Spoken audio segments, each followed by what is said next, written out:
그런 적 없어요? 하나님께서 말씀 주시면서 확 꽂을 때 없어요? 그분은 정말 살아계셨잖아요. 그래서 제가 주께 고맙습니다. 하나님 은혜를 보여주시옵소서. 아버지의 위로하고 그분을 축복해 주시옵소서. 예수님의 이름으로 기도합니다. 아멘. 이거 이러면 안 되는데. 아이, 고기 못 구워요. 내가 고기 구우는 컨셉이 낫겠다. 고기 구워주는 교수님. 잘나게야 빨리.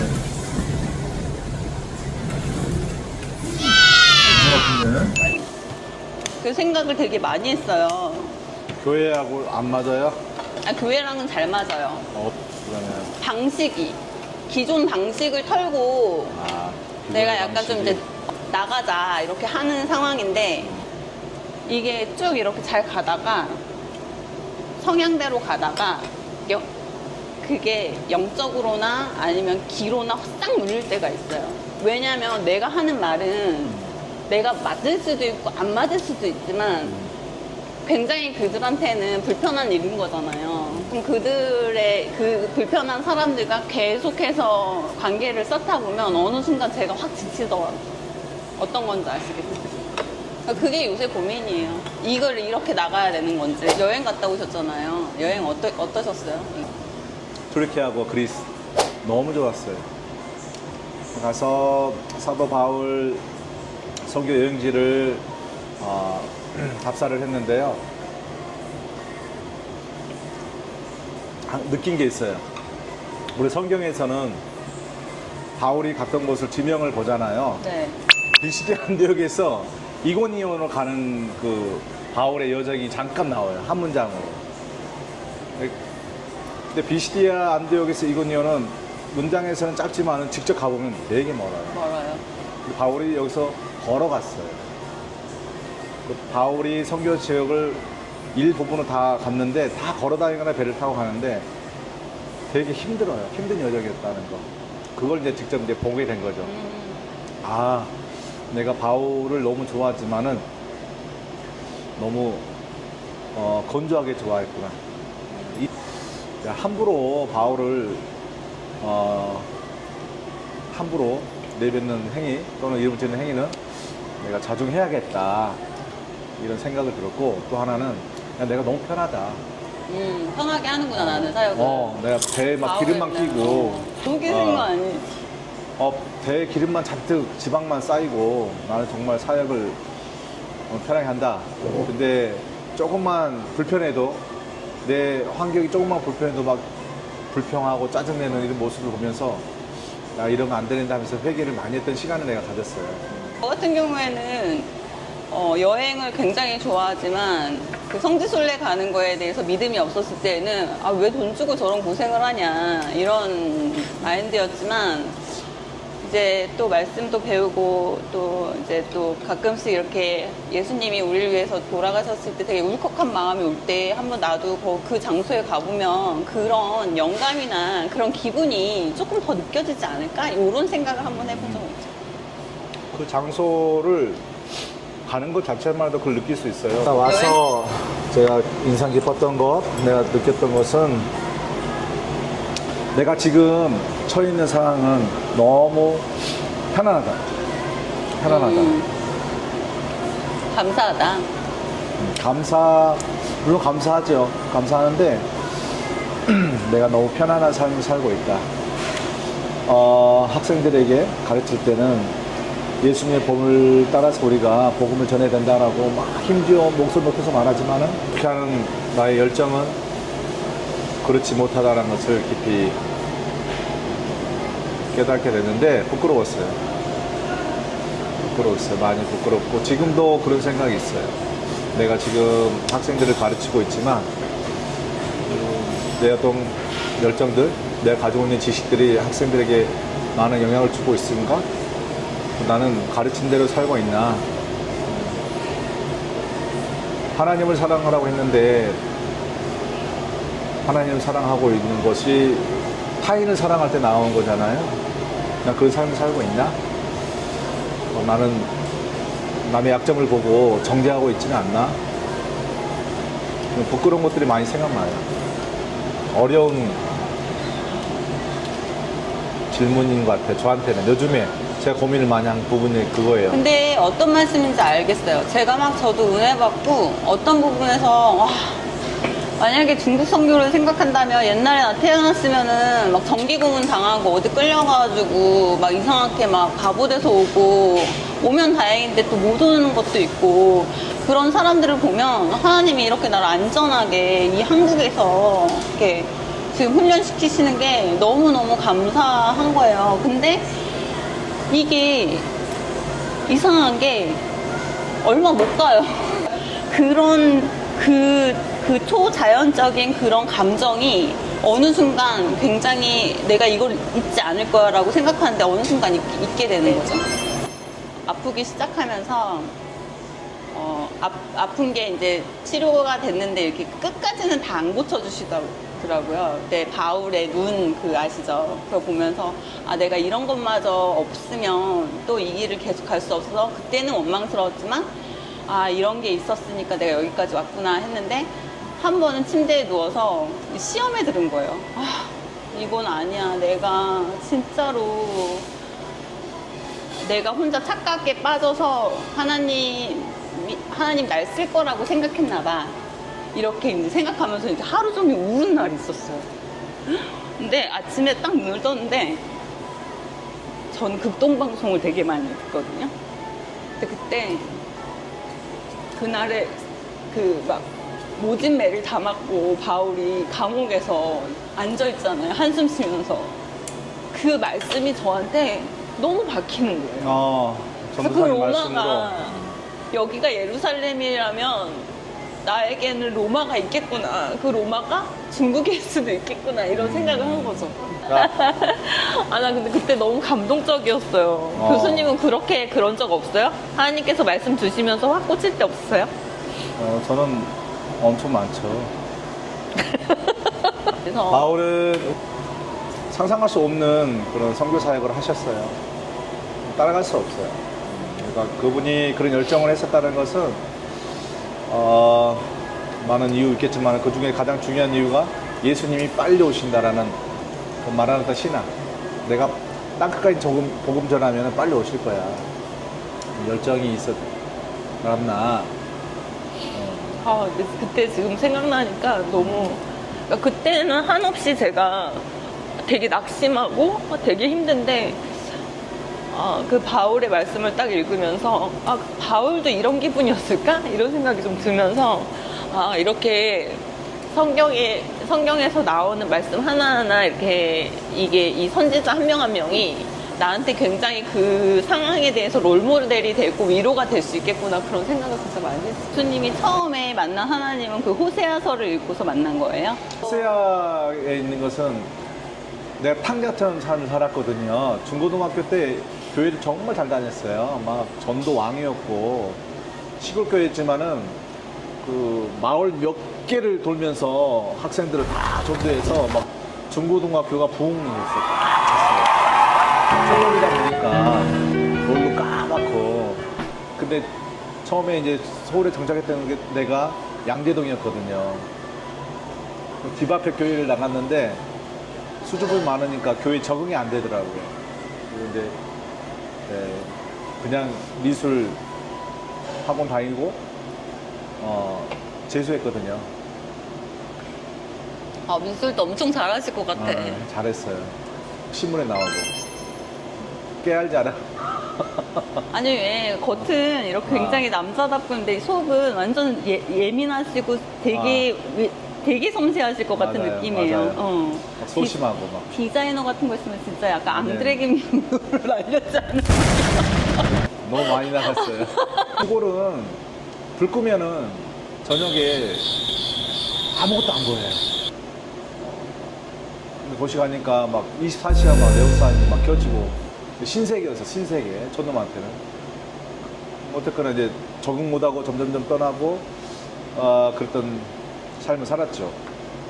그러다가 호세아서 11장 8, 9절 말씀 있죠. 에브라임처럼 떠나지 않고 너를 버리지 않고 나를 떠나지도 않고 버리지 않는 그분이 사람이 아니고 하나님이라는 말에 확 꽂혔어요. 뭔지 모르겠지만은 그게 주님이 말씀하신 것 같고 나한테 확 그 말씀이 와닿으니까 방금 전에 내가 지옥 가겠다 싶었던 그 죄의 짐에 짓눌러 있는 거에 아침 안개가 사라지고 엄청난 기쁨을 주는 거예요.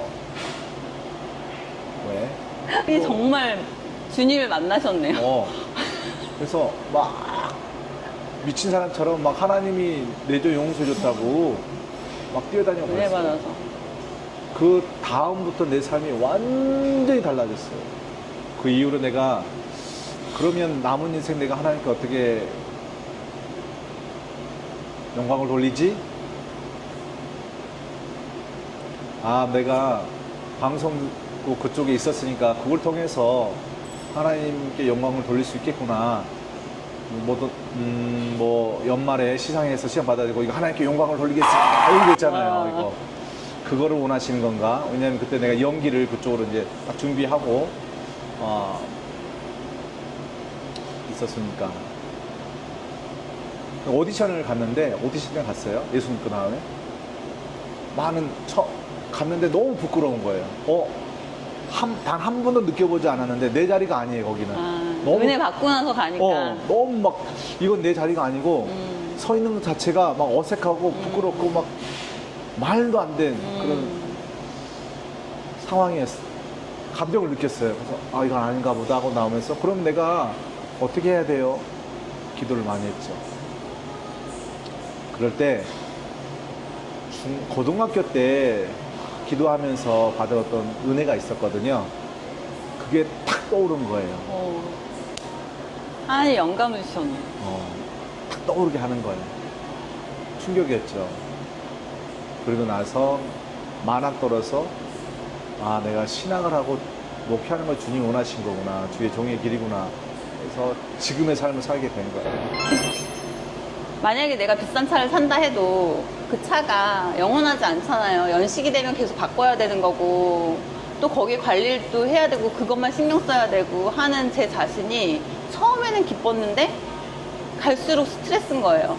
좀 어렸을 때 엄마가 이제 사역하실 때 저희를 너무 방치하셔가지고 굉장히 좀 힘든 부분이 많았었거든요. 그러니까 저희는 뭐 항상 교무실 끌려다니는 게 일상이에요. 뭐 학비를 못 내가지고 그 정도로 엄마가 철저하게 너희는 너희 알아서 약간 하고 엄마는 그냥 거의 교회에 사셨으니까 그래서 내가 어린 마음에 난 빨리 크고 싶다. 난 빨리 자라서 그래서 제가 16살 때부터 주유소 알바, 그 다음에 그 KFC 알바를 했어요. 근데 그 KFC 알바가 처음부터 이제 인포메이션을 쓰는 게 아니고 바닥부터 닦아야 되는 일인데 그 바닥을 닦고 1시간 정도 더 일을 하면 햄버거를 줘요. 근데 이제 동생 주려고 그걸 이제 안 먹고 버스도 안 타고 이렇게 걸어간 적 있어요, 집까지. 그게 그냥 일부고 항상 그런 삶이었으니까 너무 지긋지긋한 거예요. 그런 그 물질에 대해서.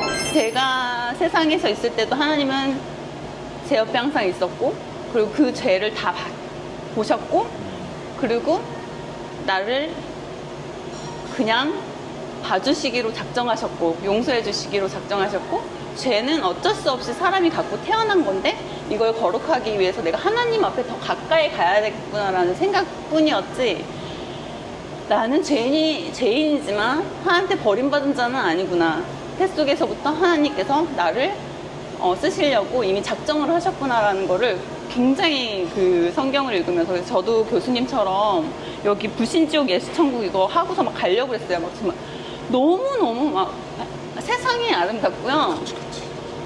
그리고 이 기분을 저만 안다는 게 너무 안타까운 거예요. 그리고 사람들이 생각하는 것보다 하나님은 굉장히 우리 곁에 계신다는 걸 또 알려주고 싶었어요. 그래서 제가 제일 많이 죄송했던 게, 내가 죄 지을 때나 어떤 때나 하나님은 항상 내 옆에 계셨는데 그러니까 내 옆을 떠나지 않고 그걸 다 봐주셨구나. 그게 너무 고마워서 한 일주일 울고. 아무튼 그랬어요. 결국에는 제가 교수님 말씀을 듣고서 이렇게 생각하는 거는, 이렇게 만나주시는 하나님 있잖아요. 이게 되게 많이 그렇게 다는 아닌 것 같아요. 저는 극명하게 만났어요. 네, 그러니까. 전사님이 하나님을 극명하게 경험했던 것처럼 저도 그분을 부인할 수 없을 정도로 정도로. 극명히 만났던 사례니까. 근데 지옥불에서 나를 건졌잖아요. 내가 그분은 어떻게 배신해요? 그리고 그분은 정말 살아계셨잖아요. 그래서 제가 하고 싶었던 게 그거였어요. 살아계신 하나님을 마음껏 전하자. 그리고 주님께 가자. 제가 이제 경험해보니까 이게 막 봉사하고 뭔가 이렇게 막 은혜 말씀 듣고 이럴 때는 딱 좋은데 꼴을 봐야 되잖아요. 꼴. 사람 꼴을 봐야 되잖아요. 그게 그것도 제일 힘들어요. 사람 사는 것이 다 그렇죠. 뭐. 어때요? 교수님은 싫은 사람 볼 때? 저 표정 관리가 잘 안 돼요. 그래서 가끔씩 얼굴 새카마실 때 있어요. 아주 쑥같이 학교에서 되게 힘든 일 있으실 때 쑥같이 까매지셔가지고 나타날 때가 있어요. 아 진짜 많이 힘드시구나. 이러고. 내 마음에 맞는 사람은 없어요. 나와 같은 사람도 없고 그것을 알고 얼마만큼 내가 수용을 하고 이해하는가의 문제지 타인의 문제는 아니에요. 아니 내 문제요. 왜냐면 똑같은 문제가 또 기다리고 그 있더라고요. 계속 그렇게 살고 그럼 상처 받을 사람은 나고 그러면 상처 안 받으려면 이거를 내가 잘 풀어내야 되는 것은 결국은 내 문제예요. 그게 그 하나님께 저는 많이 호소를 해요. 어떤 어려움이 있으면 억울한 일 있을 거 아니에요. 많아요. 내 의도와 상관없이 타인이 오해하고 있고 정죄하고 있을 때 우리가 화평한 자지 혈과 육의 싸움을 싸운 게 아니잖아요. 싸울 때 그 사람이 나빠도 내가 반응하면 나도 나쁜 거 있어요. 그러면은 교수님만의 기분 나쁘거나 싸우고 싶은데 대처 방법 있나요? 참고 억울한 부분에 대해서는 내 친한 사람에게 많이 하소연을 해요. 근데 그것도 참 저도 그랬거든요. 근데 믿을 사람이 없더라고요. 없죠? 입을 이게- 여는 순간 천리길을 가더라고요. 맞아요. 그러니까 그 아무리 친해도 말하면은 다 욥의 친구가 되는 거예요. 하나님을 내가 경험할수록 그분을 많이 기도하면서 또 느끼는 게 있잖아요. 저 신비주의가 아니지만은 하나님의 말씀을 연구하고 그분의 성품을 배워가면서 아는 게 뭐냐면 하나님은 지지자예요. 죄 있지 않는 모든 일에서 하나님은 항상 지지해줘 우리를. 지금이 더 성령님이 필요한 시대예요. 때가 악할수록 거룩한 성령님의 임재를 더 우리는 사모해야 돼요. 근데 반대예요. 성령님을 사모한 것처럼 보이지만은 은사를 많이 사모해요. 그거 말고요. 그것도 필요하겠지만은 교회는 항상 성령 중심으로 움직여야 되는 건 사도 바울도 그랬거든요. 오히려 성령님을 왜곡시키거나 잘 모르는 세대에 살고 있다라고 보면 돼요. 오늘 어떠셨어요, 교수님? 잘 재밌게 유도해줘서 리드해줘서 좋았습니다. 나아가니 땅에 곧 오겠네